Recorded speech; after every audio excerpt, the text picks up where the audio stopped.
Hey guys, today I want to make a quick video going over what an amp stand is and kind of explaining it for people that don't know what it is and how it might benefit your guitar setup.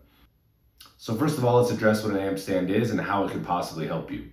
So an amp stand is something that gets your amp off of the ground. It is usually angled up, like the opposite of a pedal board. Like a pedal board, the back is more inclined. On an amp stand, the front is more inclined. So the audio is coming up towards you instead of kind of at your feet like an amp would normally be on the ground. Getting the amp off the ground helps you in a couple different ways. One of the main ones is it gets the vibrations and stuff that's normally going into the floor when your amp is on the floor and gets it off the ground, and it's now going through the air more. Secondly, with your amp off the ground and angled up, the audio is coming more towards you. When the audio is going at your feet, when the amp is just on the ground, angled straight ahead, you can't hear the audio as clearly, and you really don't notice it until you get an amp stand, and you can really notice the difference.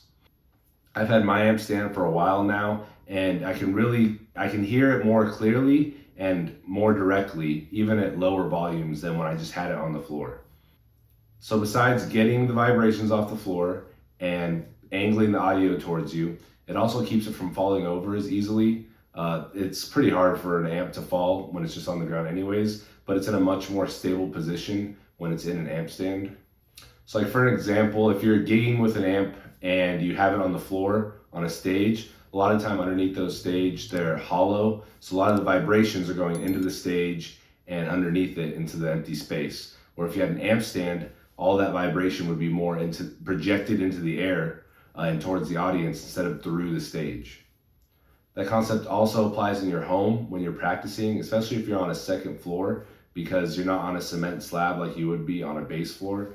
So a lot of people will hear you and feel you through the walls and through the foundation, where if you get it off the floor, it'll project much better in the room you're in, and it'll project less into the rooms you're not in. So once again, I believe the two big pros here are getting it off the ground, getting those vibrations out of the space and the structure around you and in the air, and also directing that sound more up. Directing the sound up is much more important. It's really a night and day difference once you have an amp stand.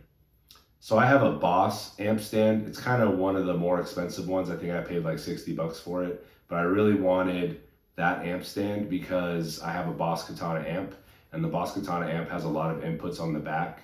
And when I was looking at cheaper, more generic amp stands, I saw a lot of them had problems with the Boss Katana with the rear inputs. A lot of them, the support on the back of them would block the inputs, but I knew it wouldn't be a problem with the Boss one because I saw that in a lot of the reviews. But you don't have to get the one I have. You have a lot of options out there when it comes to amp stands. A very common one is homemade amp stands. It's not very hard to make one out of wood. It's really just a slab of wood tilted at an incline with something in the back to keep it from sliding off the back.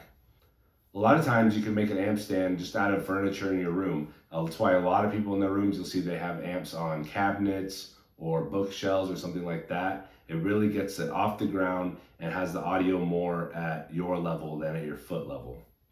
So like I said, go out there. If you want to buy one, you got a lot of options. Just make sure it's something that will work with your amp and the size of your amp. If you want to make one, they're pretty easy. There's a lot of videos on YouTube of people making their own, and it's not that hard to do. So lastly, who needs an amp stand? Will it help you or will it not help you? First and foremost, they're mainly for people that don't have cabinets. They're for people that have combo amps, because obviously if you have cabinets and you have a head stacked on top of the cabinet or two cabinets stacked, obviously you don't want to be putting those at an incline or a decline because they'll just slide off. But you'll even see a lot of cabinets are on casters. They even get cabinets off the ground a lot of the time. There's even cabinets out there that have kind of props on the sides of them to angle the amp up. So even if you don't get it off the ground, there's still a really big opinion out there that just angling your amp up is very important, even if it's still on the ground. So if you have a combo amp, you're definitely going to want an amp stand. Also, if you're not one of those people that has a bookshelf or a cabinet or a chair that you can put it on permanently, something to get it off the ground, then you'll also want an amp stand. It's one of those things that isn't a really sexy piece of gear. It's not a new pedal. It's not a new guitar. It's not a new amp. It's not anything crazy, but it really makes a huge difference for really not a lot of money. My Boss one was 60 bucks, but that's on the higher end of amp stands. You can find generic amp stands out there for 40, 30 bucks, and you can make one for even less than that. So to wrap it up, I think it's a very important thing for someone that has a combo amp and just wants to be able to practice in their room and really keep the sound in the room and be able to hear it more directly at themselves. And I think it's a higher level audio sound with an amp stand. When you think about it, a lot of people have a bunch of pedals they don't even use that are just on shelves that are rarely get used.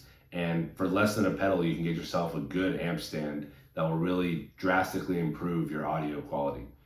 If you guys have any questions, comments, concerns, or anything you think that I didn't cover in this video, please leave a comment.